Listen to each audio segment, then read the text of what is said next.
Kalau ada orang masih berbuat fahsya, pelaku di pornografi, ada porno aksi, aktif di LGBT, tapi masih kelihatan sholat.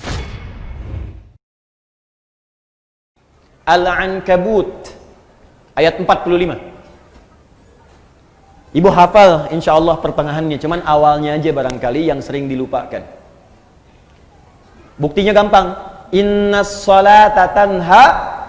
Oh, itu pertengahannya. Awalnya utlu ma uhya ilaika minal kitab.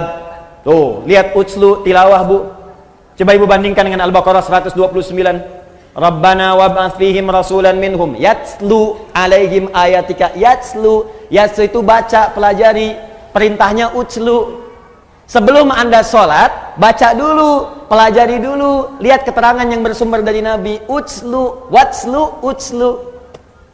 Lihat ayatnya, lihat keterangannya. Ada kan? Terus, utslu ma uhya ilaika minal kitab. Kitab, ada lagi disebutkan. Ya, Rabbana wab'ats fihim rasulan minhum yatslu utslu. Yatslu alaihim ayatika wa yu'allimuhumul kitab. Kitab disebutkan lagi. Utslu ma uhya ilaika minal kitab. Kata Al-Quran, ibu sebelum sholat jangan tergesa-gesa untuk sholat. Keluarkan dulu semua tuntunan dari Nabi bagaimana cara sholat yang baik. Pahami bacaannya. Utslu itu punya 3 arti dari kata tilawah. Utslu dari kata tilawah punya 3 arti. 1, baca. 2, pahami yang dibaca. 3, amalkan yang dipahami itu. Tilawah namanya. Makanya kalau ada orang baca Quran, supaya kita paham, di sampingnya kan ada yang menerjemahkan kan? Siapa yang menerjemahkan itu? Sari tilawah. Sebetulnya orang Arab itu tidak mengenal sari, kenalnya tilawah. Tilawah. Cuman mungkin di Indonesia yang pertama kali tilawah itu Bu Sari. Makanya disebut sari tilawah. Ya, coba kalau Adi, mungkin Adi tilawah gitu ya, atau Daan tilawah gitu. Bisa. Ya. Jadi enggak, sari tilawah itu sebetulnya tambahan sarinya. Ya, sari tilawah, sarinya itu tambahan. Yang betulnya tilawahnya. Cuman karena mungkin pertama kali yang tilawah Bu Sari, makanya sari tilawah. Tapi poinnya, kenapa ada sari tilawah? Supaya bisa memahamkan kepada kita apa yang dimaksud bacaan tadi. Nah, persis sama dalam sholat. Kata Allah sebelum sholat, baca dulu bacaan sholat. Pahami dulu. Memahami sesuatu disebut fikih namanya. Ini. Bisa tulis. Fikih. Makanya kalau ibu belajar tentang hukum ibadah, itu pasti semua fikih. Nggak ada tulisan ilmu, fikih. Coba ibu cari ya, buku tentang sholat, pasti judulnya fikih sholat. Tentang zakat, fikih zakat. Tentang haji umrah, fikih haji. Ibu nggak akan temukan buku judulnya ilmu sholat. Nggak ada. Ilmu haji nggak ada. Yang ada fikih. Apa maksud kalimat fikih ini? Paham. Maksudnya kata Allah, hei engkau, kalau engkau ingin khusyuk dalam sholatmu, ingin nikmat sholatmu, maka pahami bacaan dan gerakan sholat itu. Jangan sampai engkau sholat tapi tidak mengerti yang dibaca. Coba jujur pada diri kita masing-masing ya. Jujur saja. Dari sekian ribuan kali sholat yang kita tunaikan, ruku dan sujud, berapa persen bacaan sholat yang dipahami? Tuh. Katanya ibu pengen khusyuk tapi nggak ngerti yang dilakukan, bagaimana bisa khusyuk? Ruku tapi nggak paham bacaan ruku. Sujud nggak ngerti bacaan sujud, mustahil kita bisa mendapatkan kekhusyuan itu. Nah, ini bagian pertama, utslu ma uhya ilaika minal kitab. Ini kitab ini.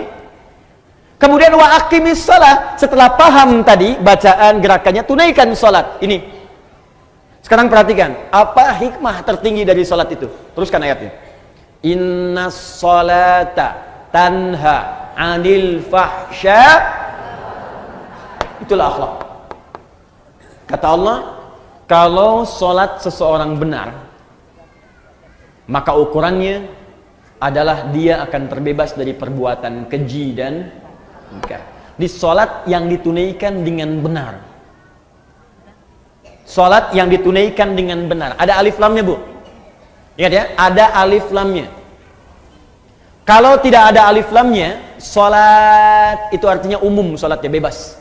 Ibu mau cepat-cepat, mau lambat silahkan, mau khusyuk, mau tidak bebas. Tapi kalau ada alif lamnya disebut alif lam ma'rifah, khusus sesuai ketentuan. Dan semua bacaan sholat dalam Al-Quran, semua Semua bacaan solat, kalimat solat dalam Al-Quran yang bermakna ibadah, dari mulai takbir sampai dengan salam, seluruhnya menggunakan alif lam. Kalimat solat pertama Al-Baqarah ayat 3. Alladzina yu'minuna bil ghaib wa yuqimunas shalah. Al-Baqarah 43. Wa aqimus shalah. 45. Wasta'inu bis sabri was shalah. 153. Ya ayyuhalladzina amanu ista'inu bis sabri was shalah. 238. Hafizu 'alas shalawat. Quran surah ke-11 misalnya ayat 114. Aqimis sholata tarafail lail. Quran surah ke-17 ayat ke misalnya 78. Aqimis sholata liduluki syamsi. Selalu pakai alif lam. Itu artinya kalau kita sholat mesti benar. Nah, kalau sholatnya benar, apa dampaknya dari situ? Akhlak. Tanha 'anil fahsya'i wal munkar.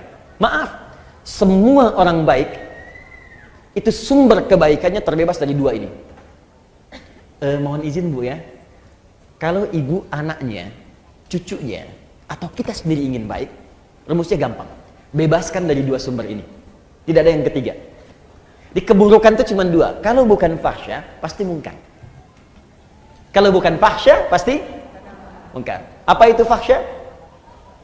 Keji. Apa itu keji? Fahsya. Fahsya, keburukan yang bersumber dari syahwat. Pornografi, porno aksi, LGBT, yang jorok-jorok, yang kotor itu fahsya. Awas, hati-hati. Saya ulang ya.